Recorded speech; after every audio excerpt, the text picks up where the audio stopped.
Hi, welcome to today's Trademark Battles webinar with Grumbling.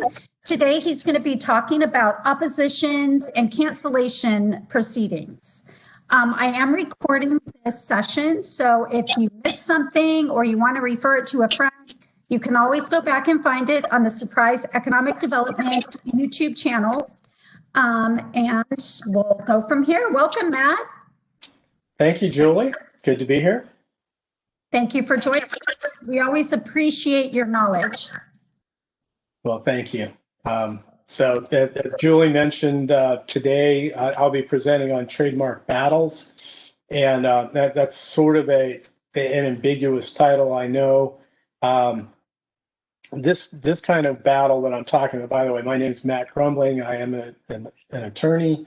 I do patent law, trademark law, some copyright, and also licensing around patents and trademarks and copyrights and whatnot.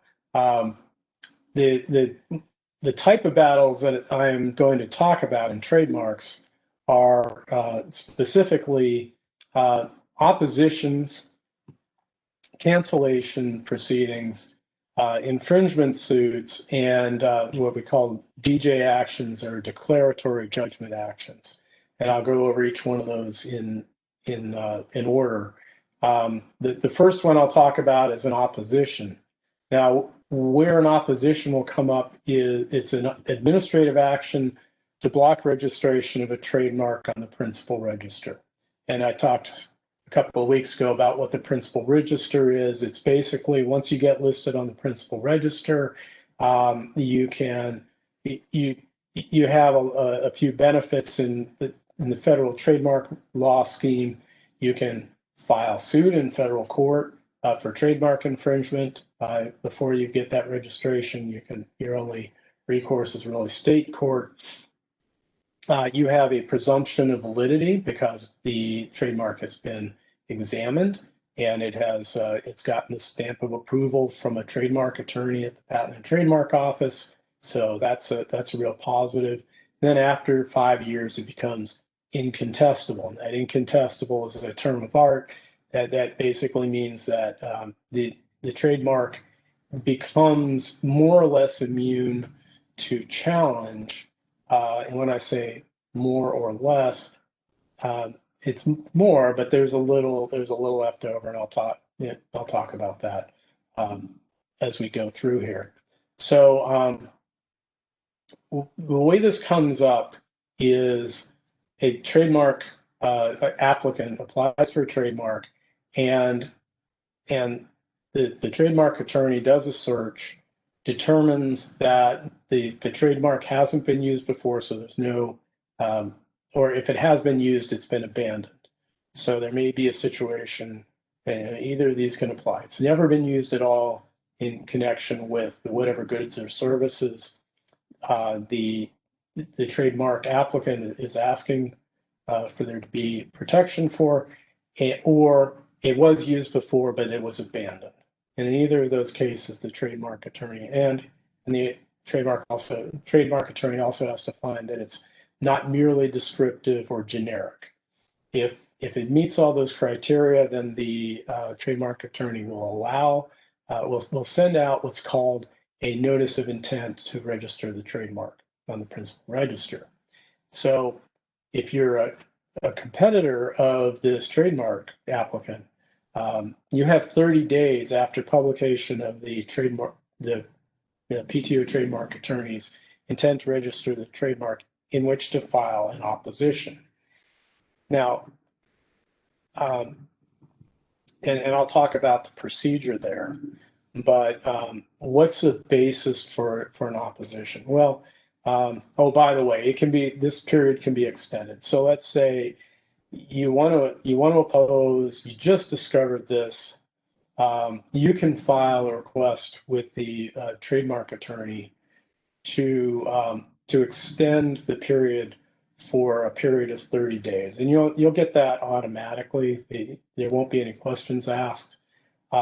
If you try to extend it beyond that period of time, then what will happen is the trademark attorney will require you to to show good cause why you couldn't file your opposition within that 30-day period. So, excuse me. So the good news is, if you're the trademark applicant, once you get past that 30 days, then the trademark will be published on the principal register, and at that point, you get all the benefits of that. If you haven't seen either an opposition filed or a request for extension for filing the opposition within that 30 days, you will get a notice that that your trademark has been registered on the principal register. So that's, so that's the good news if you're the trademark holder. Doesn't mean you're completely out of the woods, and I'll get to that part. But you now have a presumption of validity. You have a presumption that it's not generic or merely descriptive. And if there's somebody out there who's using your trademark and you want to force them to stop, you can sue them in federal district court. Now, the opposition starts by filing a petition, and the petition by the opposer must state their standing. That is, how would they be harmed by this trademark being registered on the principal register? Now, what's important about this is to note that, let's say you're not really in the space right now.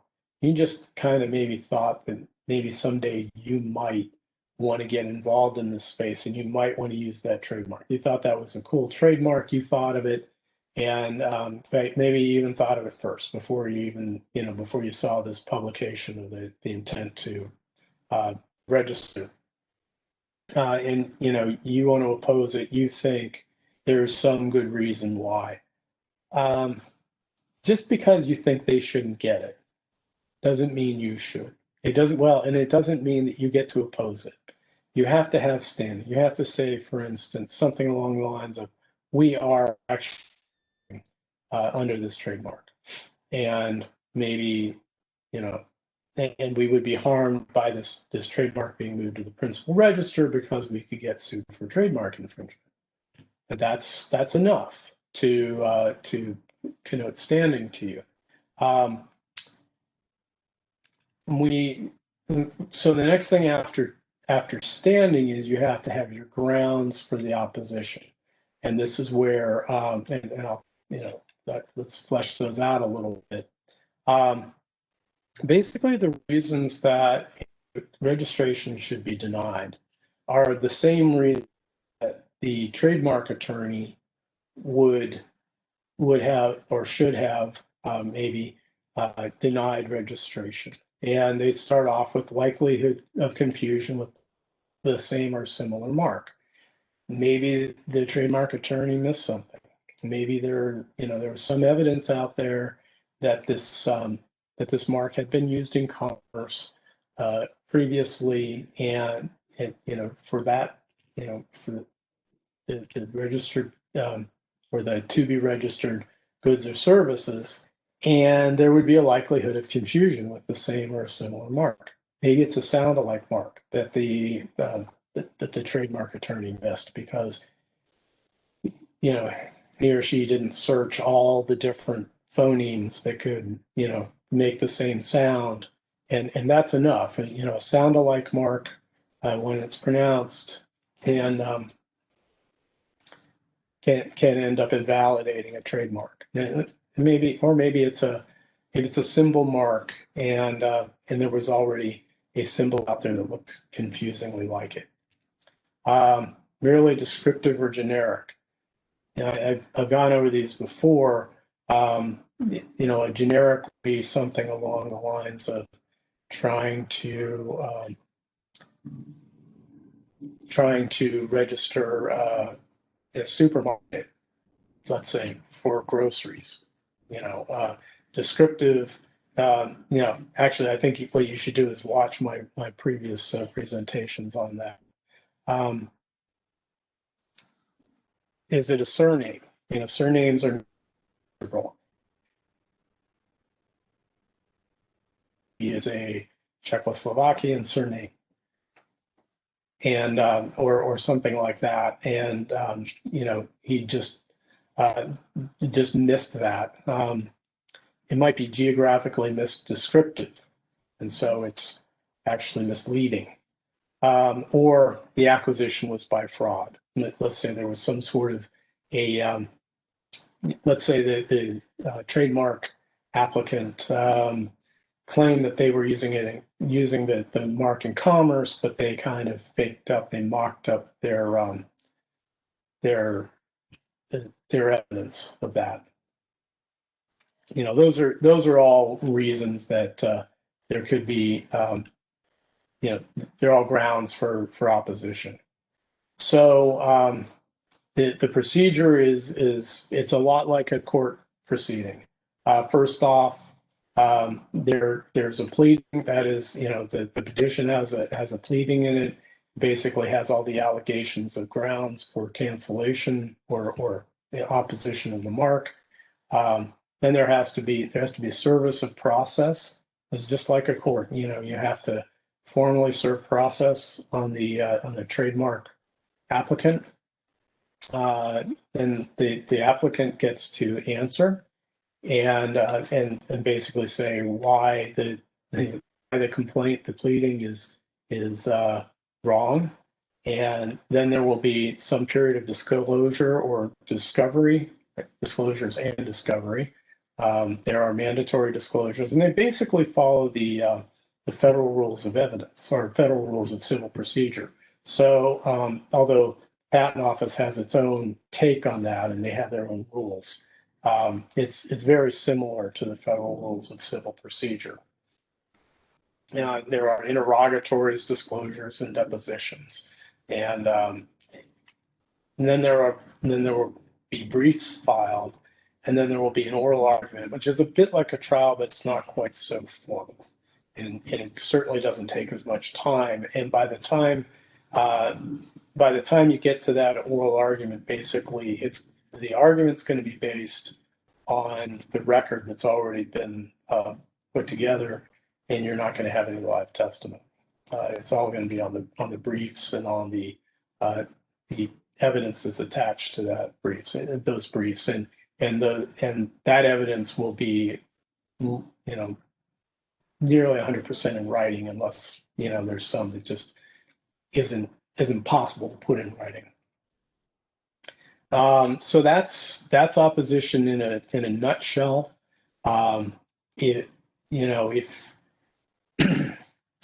If at the end of that trial or the oral argument, the Trademark Trial and Appeal Board, the TTAB, if they at that point decide that the trademark should be listed on the principal register, it gets listed. If not, then they'll enter a judgment to that effect, and the trademark won't be listed on the principal register. Cancellation. So cancellation it's a lot like opposition, except it happens after the trademark is already listed on the principal register. So the action here, it's an administrative action. Again, it's filed with the trademark office, with the Trademark Trial and Appeal Board, and the action here is to remove a trademark from the principal register. If it's filed within 5 years of registration of the trademark, it can be filed on any basis. So any of the bases that we mentioned before, that is generic, descriptive, likelihood of confusion, fraud, any of those can be raised. And often they all are. So there they are again. But after 5 years, it becomes a trademark that's been on the principal register for 5 years becomes incontestable, and it can only be canceled by alleging that it was acquired by fraud. So that's a situation where this, and the whole idea here is to give the Federal Trademark Registration some power. and to not allow, trademark opposers to kind of fall asleep at the switch and not, not diligently police their own trademarks. So it pays if you're in a space, if you're competing in a space and there are trademarks being used here and there. It pays for you to be diligent about paying attention to who's doing what, and to take appropriate legal action when you find that somebody is using a mark that they shouldn't be, that you think they shouldn't be using, or abusing a mark. And, other than those facts right there, it's very similar to opposition. You follow the same procedures. There's a petition filed. There has to be standing. There has to be service of process. Then there's an answer filed. Then the Trademark Trial and Appeal Board will allow some discovery. And there will be an oral argument and a final entry of judgment at the end. So now I'm going to shift gears a little bit here. I'm going to go to trademark infringement. A trademark infringement, again, this is something that usually begins with what's called a cease and desist letter, but it doesn't have to. You can go straight and file a trademark action in federal district court without a cease and desist letter. What a cease and desist letter does for you, though, is it puts the other party on notice, and it starts a period where you could allege that they were willfully infringing the trademark, rather than saying merely that they were infringing. That's useful for seeking enhanced damages later on down the road. So you file a complaint. You can file it in federal or state court. Most of these are going to be filed in federal court. They're filed under the Lanham Act. Although you can file a state court claim. Well, why would you file in federal court? Well, one of the advantages of federal court is, by and large, federal courts deal with these with trademark cases more than state courts do. So you're dealing with a judiciary that's a little bit more in tune with what the issues are, and they're a little bit better versed in the law. They have a little bit higher caliber clerks. They have a little bit higher caliber judges. They're perceived to be a little bit more unbiased. If you're suing in state court, you may be worried. You'd probably have to sue in the defendant's home state court in order to get personal jurisdiction against them, or you might have to. Well, you feel like if you had to do that in federal court, you feel like you get a better hearing in federal court. But not necessarily. There may be strategic reasons to file in state court. Maybe you find a state court that's really, really pro trademark holder. So this is something you want to talk with your trademark litigation counsel about before you file. But under the Lanham Act, you have the right to file in federal court if you have a federally registered trademark. Now, this action could include state law claims. And I've got a colon there suggesting that there should be something following that. So let me give you some examples. Unfair competition. You might have a breach of contract in there. Let's say you've got let's say you're in the business of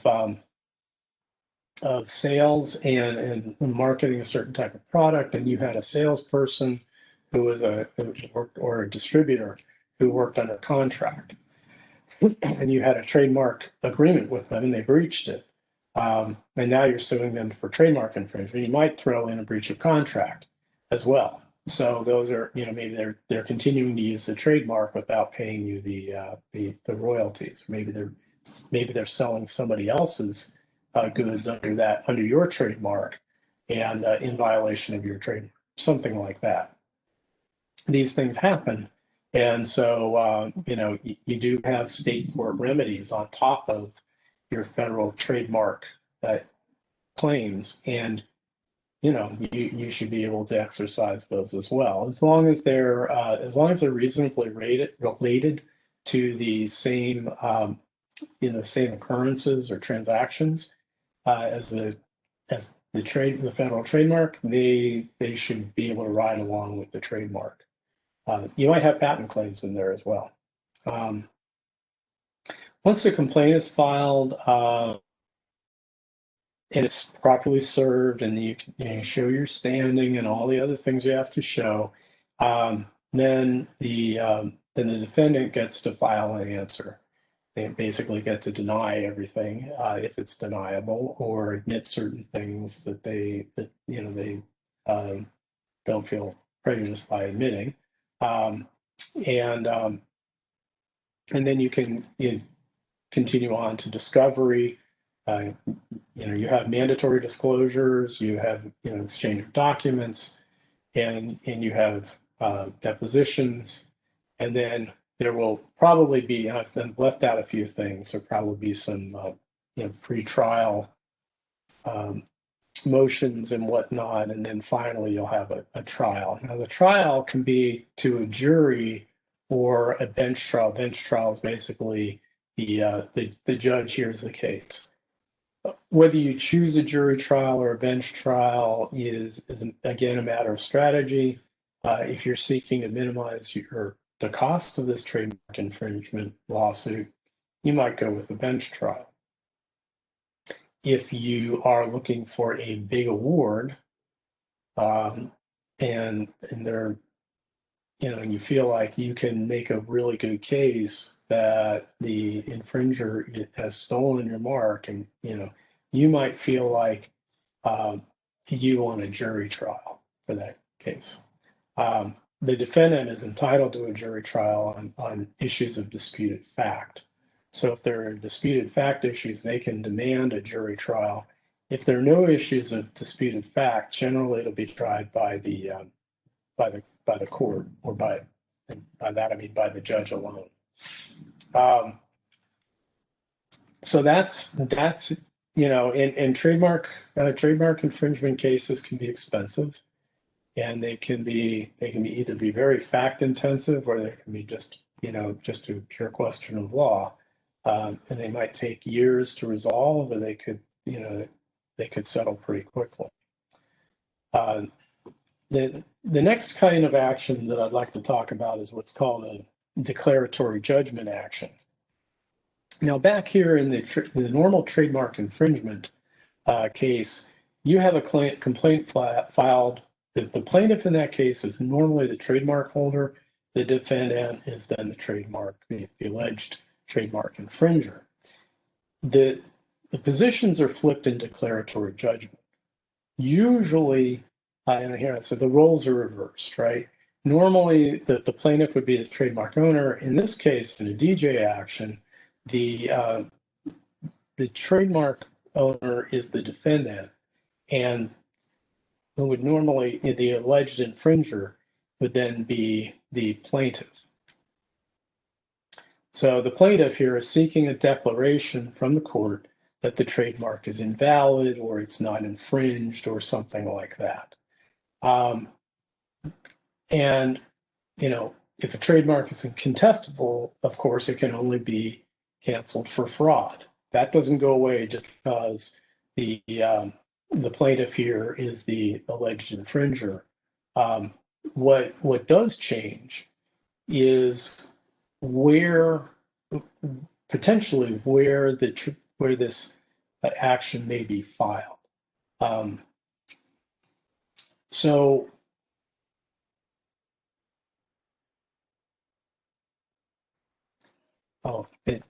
where can it be filed? Well, the thing there is that the plaintiff here, the defendant, who would normally be the defendant, the plaintiff is let's say the alleged infringer. They get to pick where this gets filed. So if there's more than one place where this could be filed, let's say the trademark owner lives in, or resides in Texas, and the plaintiff is here in Arizona. the declaratory judgment, that, the alleged infringer. The plaintiff, or in the DJ action, could choose to file in Arizona, and there may be a perception there that the Arizona court would give that plaintiff a fairer hearing than the Texas judge would. It may also turn out, well, it will be the case probably that it will be cheaper to file it here in Arizona, and it'll be easier, and it's more convenient for the DJ plaintiff to file in Arizona. So there are really good reasons if you are, if you think if you think you're going to get sued for trademark infringement and you haven't yet, it's a good reason to consider filing a DJ action. If you have and the test is you have to have a reasonable apprehension of imminent lawsuit. Now, that word imminent is important. One of the things that filing a DJ action, one of the things it does for you is it allows you to control the timing. So I'll get down to that. So, of course, the defendant in this case can assert, all their counterclaims like trademark infringement, state unfair competition claims, et cetera, et cetera. So why do you file a DJ action? Well, if you get to pick the timing and the venue and things like that. So, there are good reasons to file a DJ action.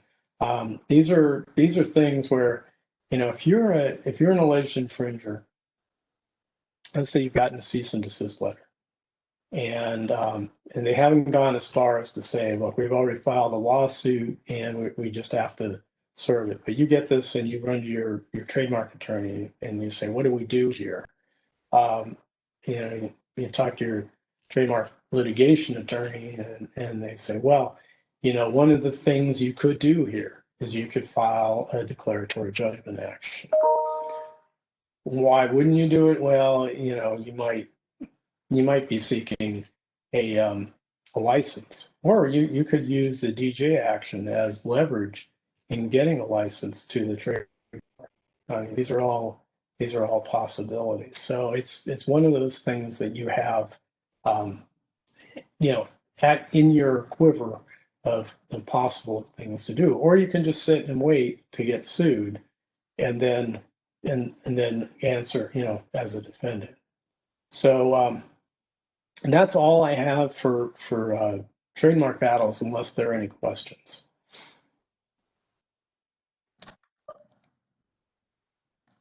Hi. If anyone has any questions, please put them in the Q&A. I'll give it a minute. If not, thank you, Matt. This was great. And I believe next week you will be presenting on trademark prosecution. Am I correct? Yep. Great. I always learn so much about trademarks. They're very interesting. So I really appreciate your knowledge on this. Thank you, everybody. Please remember this webinar is recorded. So if you need to go back and watch it, or you want to refer it to a friend, you can go to the Surprise Economic Development Department's YouTube.